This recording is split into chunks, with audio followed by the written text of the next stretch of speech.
September of 1960, United Nations meeting.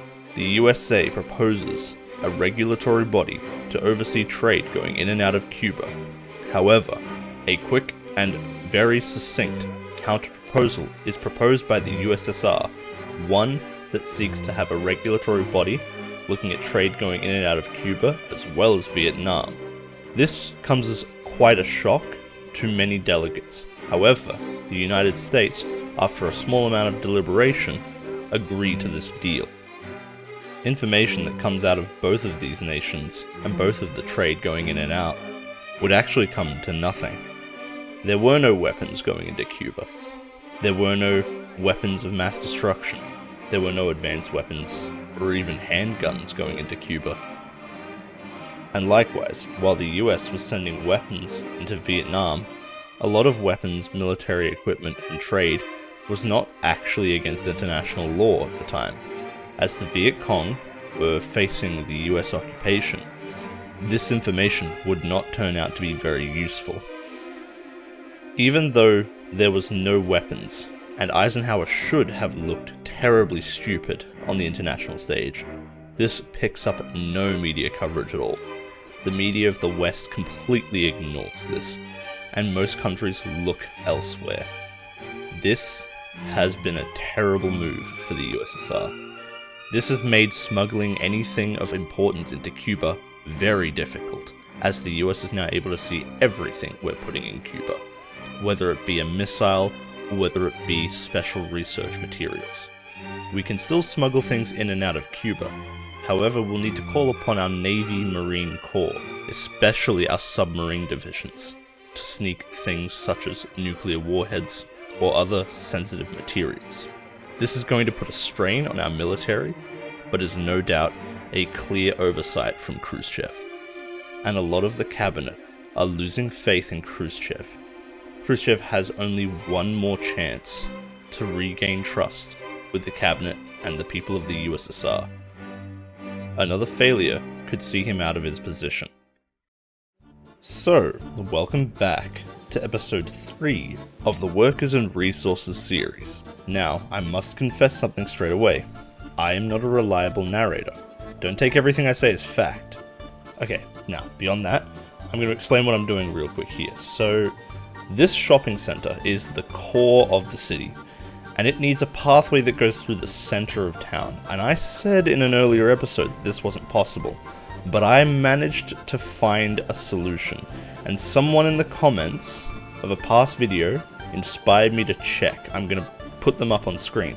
That comment inspired me to check this, and yes, you can fit a path between the kindergarten and the school to actually make it to make it work, especially since most of the housing on the other side of the city, the other side of the train tracks that is, can't make it to the shopping center by walking. And now, yes, you probably also saw that we are going to have a food factory, specifically a soda bottling plant. It's a modded facility. You can't get it in the base game. I'll put it down in the description or something if you want to use it. We're going to be making a type of soda. Now, I haven't exactly determined what kind of soda it is or what kind of beverage, but I will be taking the name Captain Krasny, I believe it is how you would pronounce it, which I believe the translation was Captain Red. Also, I just want to, real quick, this whole clear soda thing, the whole Zhukov story and that, I looked into this. I spent literally hours of my life reading several books on this. It's a myth. It was made up. As far as I can tell, it's just made up. The guy who claimed this story referenced a book that doesn't have this story in it, or even mentioned Zhukov. And he gets many details about the guy that he's the main reference just completely wrong. It's just made up. It's a fairy tale. But I don't blame my comrades in the comments section for, saying this, because, it is just thrown out there, and you'd expect journalists to do their job, right? They'd research this stuff. It's not true. I can link the whatever the books were called. It was like the history of Coca-Cola and some story about this guy in World War II, and then became like a Coca-Cola regional manager in Austria after the Second World War. I'll link that down below as well. But yeah, it's just fake. The whole story is fake. I can't find any actual proof that it exists. Also, maybe a bit of a weird point to put this in, but don't forget to like and subscribe and comment and all that. Yeah.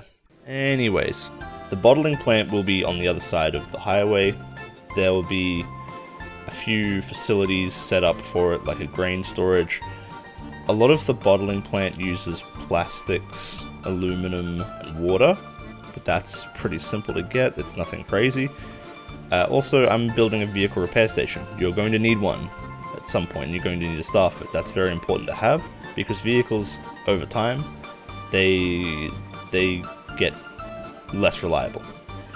Also, because the food factory itself employs 100 people, I'm going to need a train station for this. A bus route wouldn't cut it. The volume of people moving in and out of here is going to be too large, especially considering I've also got the vehicle repair station, though it only has about 15 people working there, typically. There's also going to be a construction industry here as well. This is going to be a very populated, low density industrial area. It'll definitely be a polluting area. That's very important. That's why the distance is required. Also, in this episode, we are not going to have people moving in yet. We're still maybe an episode away. Probably next episode, we'll have people finally moving into Zhukovgrad. Right now, we're pretty much setting everything up so that people are capable of living their lives out here. Also, I'm putting a lot of buildings around the vehicle station. To explain the mechanics of it, you have this orange square area.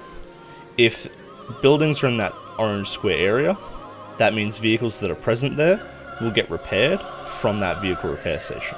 But you can also have vehicles be repaired far away. The range on the building is about 3,000 meters, but in order to do that, you need to have a covered hull truck inside the vehicle repair station, at least one. Essentially, they load up materials from the repair station and they transport it off. I'm just including a warehouse, and I'll be putting in open storage as well, just so that the repair station just has resources all year round, and it's never running out of them, because I don't want this place to ever be running out of resources. I want it to always be ready to go. I think I put a medium one here, yep, because of the train connection, which we'll be using later. Currently, right now, I'm just setting things up to be connected, but I'll later have a distribution office once we research it. We'll need people in first before that happens. And before things get too difficult, I can use the standard distribution with trucks to make that work. As 1960 is coming to an end, everything seems quiet, as everyone is getting ready for the holiday celebrations. But the USSR has one more surprise for the year left in store for them. A delegation from the Chinese Communist Party. Ambassador Li Jiao is visiting the Soviet Union, and China is currently undergoing the Great Leap Forward, and using lessons from the Soviet Union's own collectivization period. However, small issues have compounded, and have caused a famine amongst the Chinese people. Perhaps there is a window for the Soviet Union to assist the growing Chinese Revolution and their food issues. The Chinese government is pursuing a Stalin-esque form of governance, something that is very different from Khrushchev's de-Stalinization, and this may not be something Khrushchev would like to pursue. Mikoyan will meet with Liu Xiao in Moscow, but how does their meeting go? The Soviet Union could offer support to China to alleviate their famine, giving them a loan to repay later for the food that they buy. Also, the Soviet Union could not offer support to China, not wanting to help a Stalinist regime. Or, the Soviet Union looks to offer support, but only if China moves towards de-Stalinization. Alternatively, the Soviet Union will offer support, but Asta also promised to undo some of reforms that Khrushchev has made and officially drop the de-Stalinization campaign to be closer in line with the Chinese socialist principles. Once again, you have 3 days to comment what choice you want to go with. And remember, I'm not a reliable narrator. I'm not telling you the whole story as well.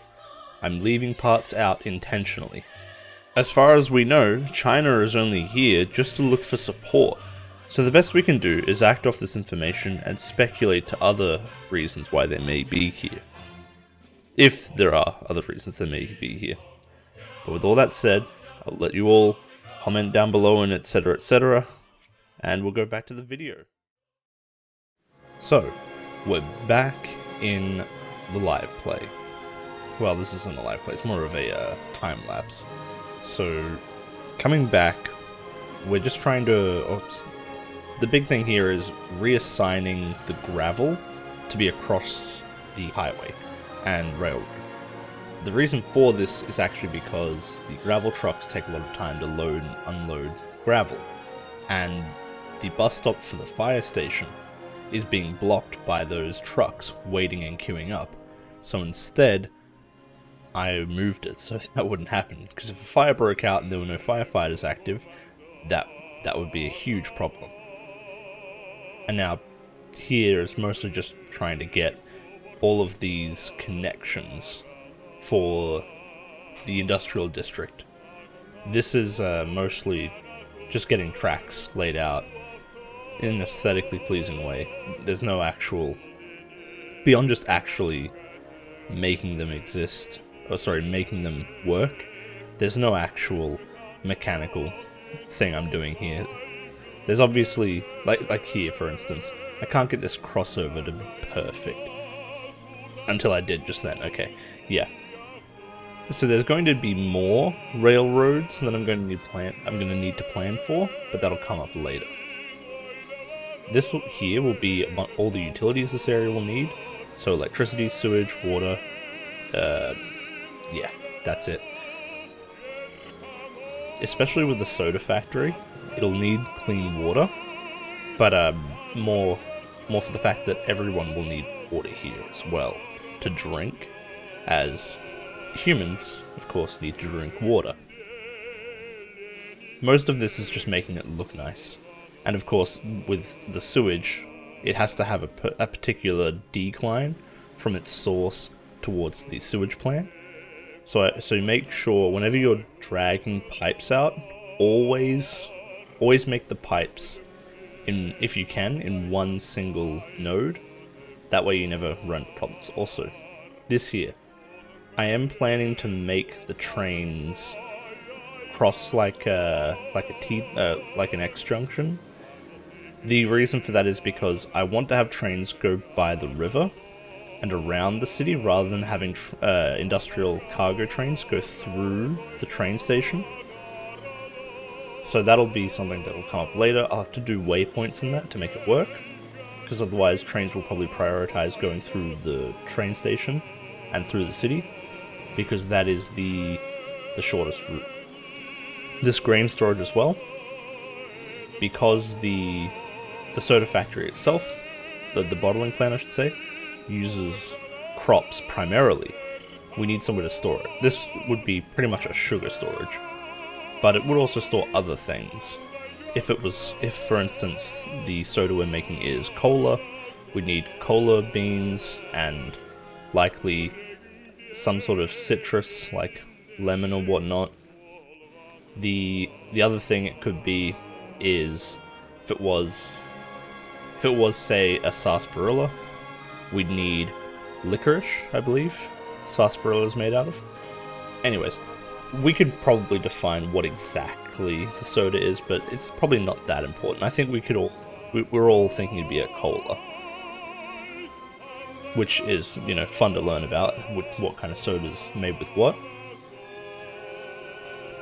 This here as well, I'm just doing this for the future, having a railroad crossing here, but also making sure that section is marked out for later. I'm not going to use it until maybe a few episodes down the line. And also, missed opportunity, could have used that soda water tower. I could use it for something else later. but I'll put this sign up as well. There's one on the building, but this one, it acts as a monument and gives loyalty in the area, so the workers will be patriotically building bottles. Also, now that these buildings are constructed, I'll start adding pathways, because no one lives there yet, so it's fine to build all of them at once. If people did live there, I'd only upgrade one of them. And now that this bus platform's done, I'll upgrade the roads around it, and more paths that go into things. The monuments don't need these really special paths, but I'm putting them in because it looks nicer. Yeah, the city is coming together quite well, actually, I must say. The only problem is we're still not ready, and we won't be ready for at least another episode. Also, that distribution office, I'll make use of it later. There are a lot of services that haven't been put in, such as a police station, courthouse, and right now I'm trying to decide where I'm going to put a warehouse. A warehouse specifically for consumer goods. And this is where we'll be putting a buffer for a lot of the consumption that'll be going on in the city, where that... and I'll explain what I just did there, but yeah, essentially a buffer so that way the shopping center won't just run out of food and there won't be food nearby to quickly stock up on. Now, sometimes when you're trying to delete dirt roads, or just any road in general, you'll get an error that says something about it being critical to the supply chains. Not true. Most of the time it's not true. It's just because there's an active line that's being used that is using it. And especially if you're going to rebuild that same road, but just in a different shape, what you can do is you can start upgrading it to a different kind of road, like asphalt or gravel. And once that happens, you can just immediately delete it right after that. You can just cancel the construction, and it'll delete the road. That's how I get rid of roads like that. Also, here just making an overpass, because this is going to be a highway, I don't want this interrupted by any traffic at all. So there will not be any traffic here from the trains, so I'm going to build an overpass here. I'm not going to build it for a long time, I'm just planning it out, so I have the slope, I have everything pre-planned out, so the highway isn't going to get cornered in, and I won't have to demolish anything. The highway itself is going to have to curve a little, because of the way the junction was made, but it's not going to have to move much at all. As you can see, it's only teetered off slightly, and it does look really nice. It comes out really well, especially since the big build for this episode is actually going to be a park. And it's not a park in the sense of one that the game would build. This is a custom park with a lake in it that we are going to have some facilities around. In fact, actually, you'll see it later. It's by the highway. And I'll explain why we're building it and a lot of other things. But here's what the highway will essentially look like. Oh, and for instance, with that clipping issue, what you can do, see that there where it goes black? You can move the terrain around. If you make it lower, the bridge will sit on top of it. It's essentially the dirt's trying to get on top of the road. You can just remove it and then lower the ground down. Now I'm just cleaning up the area around it, making it look tighter rather than just a big mound of dirt. I didn't completely decorate this, but because this is raised, and I'll show it later, this is up by about 11 meters, so an entire two-story building in terms of height.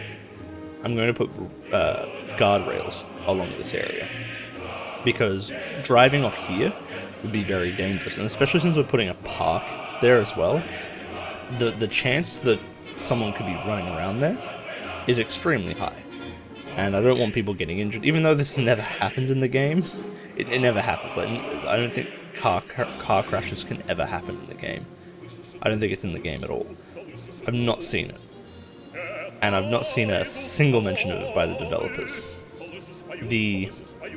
But the fact that the realistic aspect of it, and the fact that I've got so much time to waste while everything's being done, I should have had the game playing while this happened. But, you know, forgive me for missing that. And just building out the barrier as a decoration more than anything. But it's a realistic decoration. So, it's kind of both ways about that, I guess.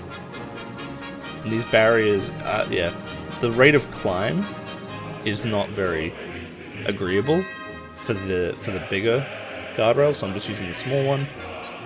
And eventually I'll start curving it out, because once we get to this point, then it's not nearly necessary. It's not really necessary to block it off, and I'm not going to need it. And there we go, end there.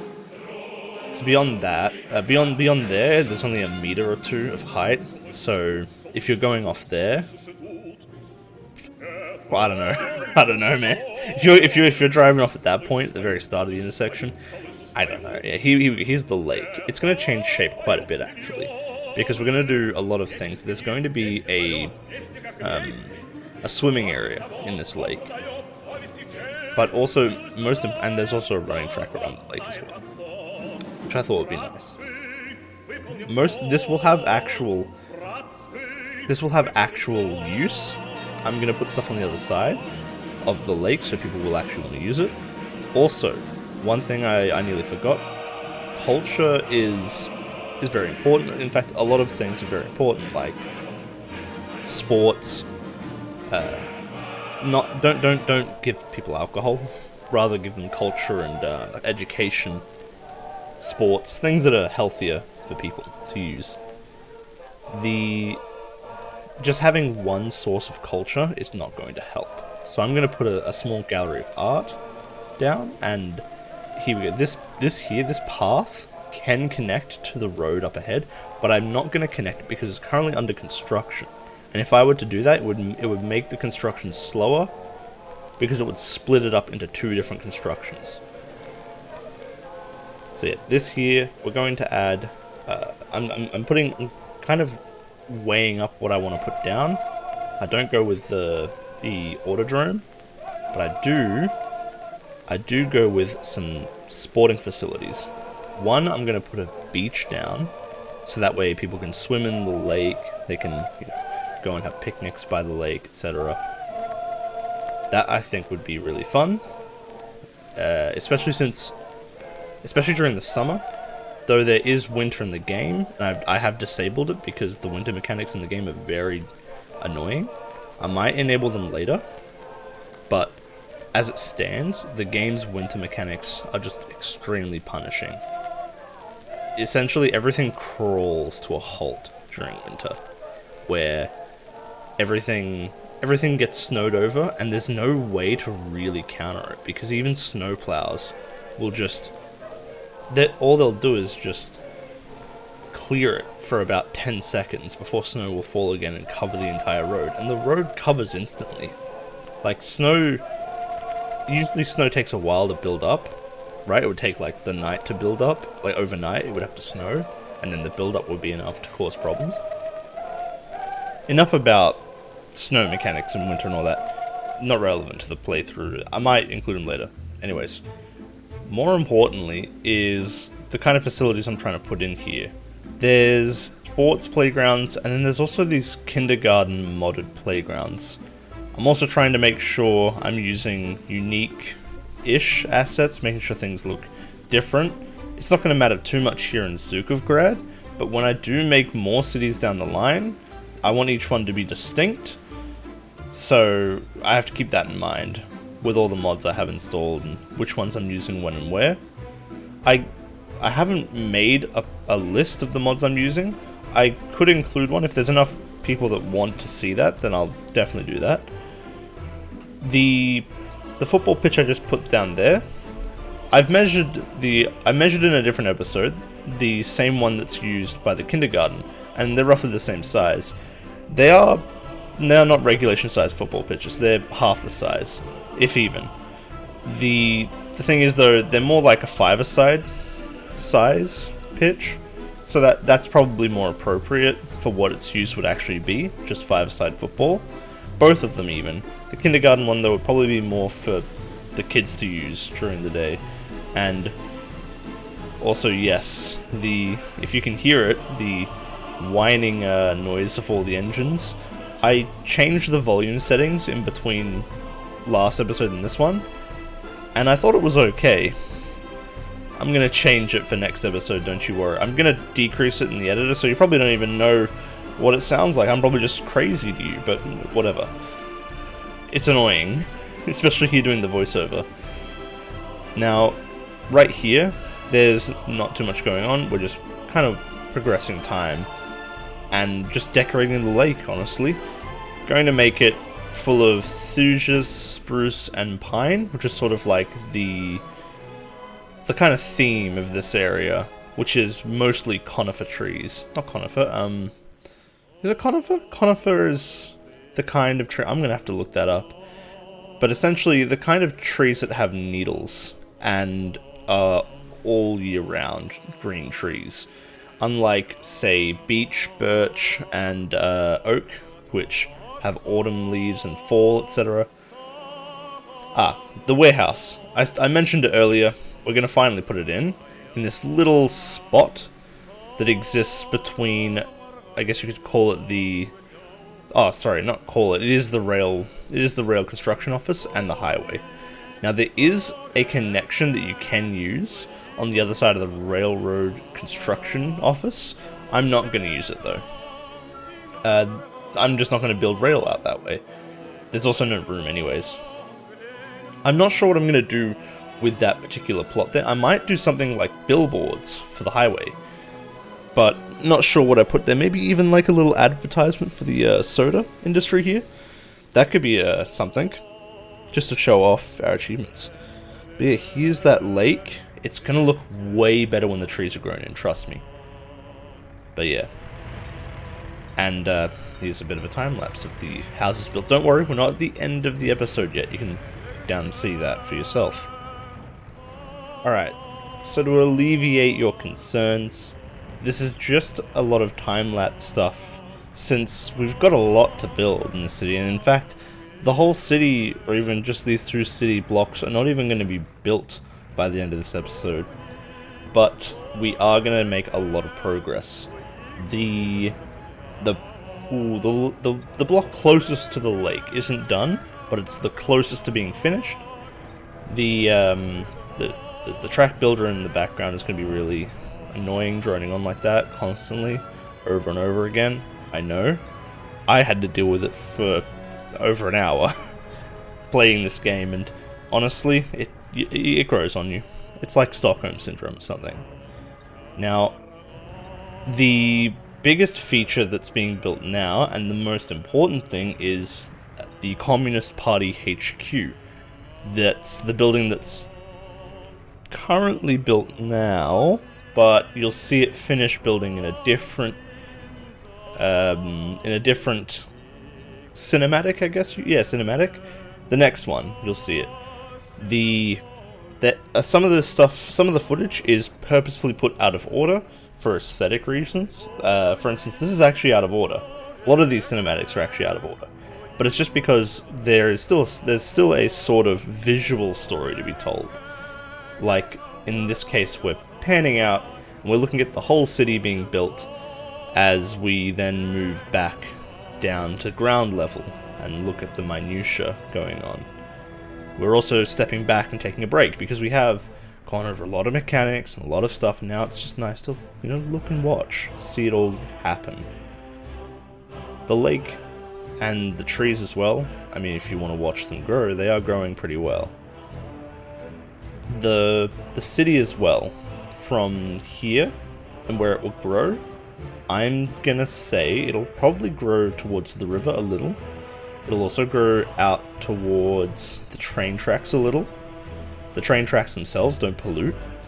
Also, on the other side, it'll grow out a little bit, but I don't think this city needs to be too big. It could grow larger, but I think that's as big as it'll get. It'll almost be cut by the railroads itself. I'll also make some lower density houses near the railroads, just to sort of emphasize that this is it's not a city that has a stark cutoff. Though a lot of Soviet cities do have that stark cutoff from high density buildings to an immediate barren area. And here we are, here's the Communist Party HQ, finally being finished.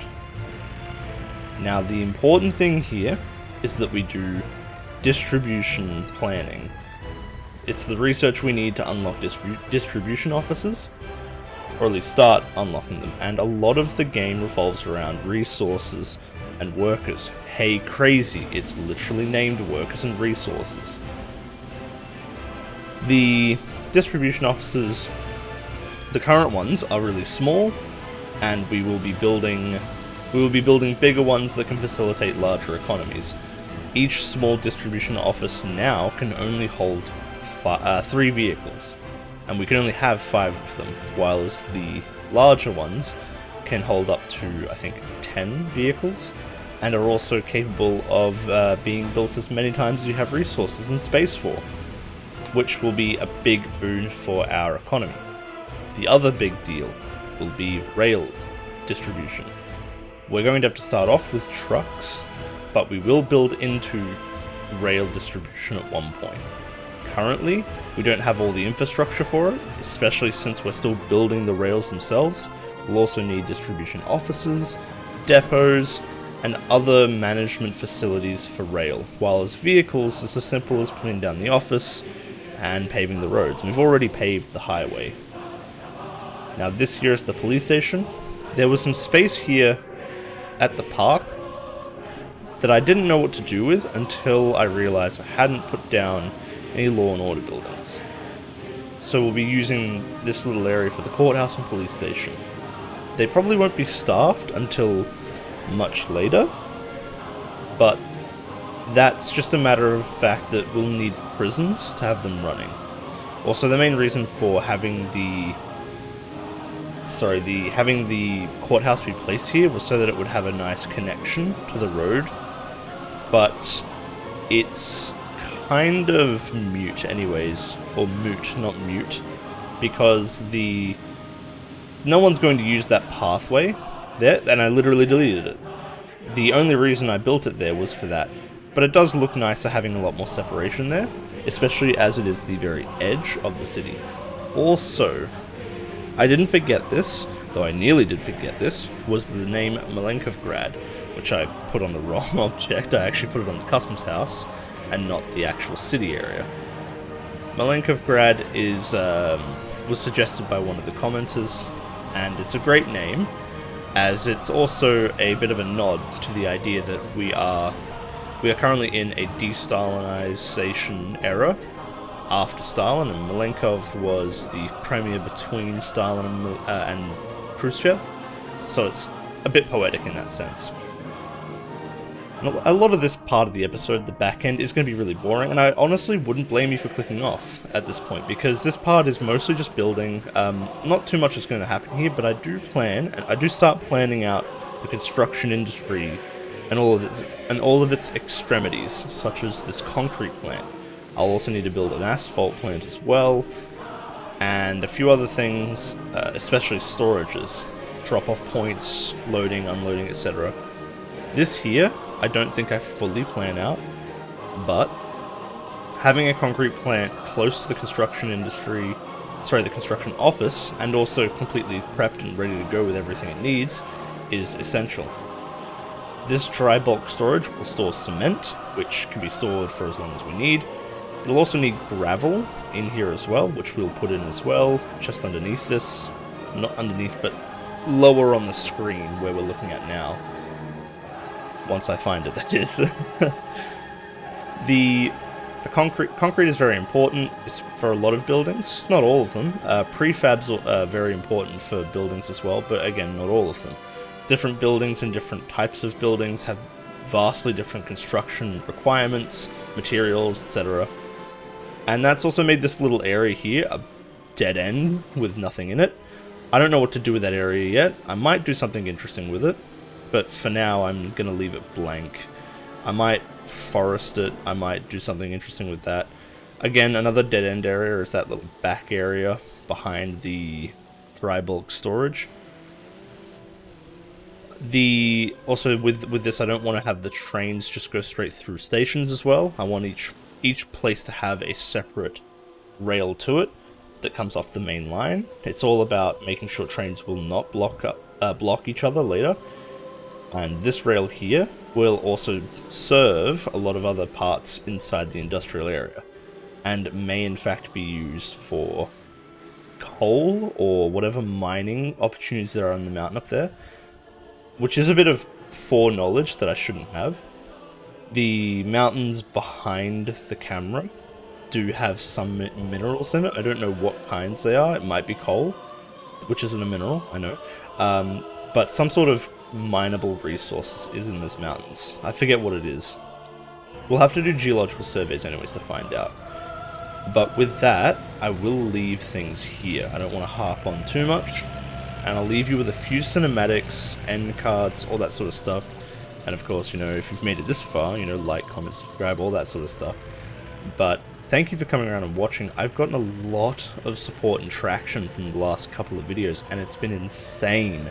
I keep checking my phone and just seeing like hundreds and hundreds of views coming in, and tons of like comments and subscribes, and it's just crazy. It's honestly really funny because my whole, like, for the past 6 or 8 years I wanted to make it as a YouTuber, and only this year, or even the past couple of years, I've not really cared all that much, and I just made stuff as a passion project, and look at what's happened.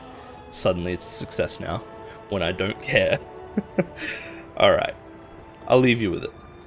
Bye for now, I'll see you next time.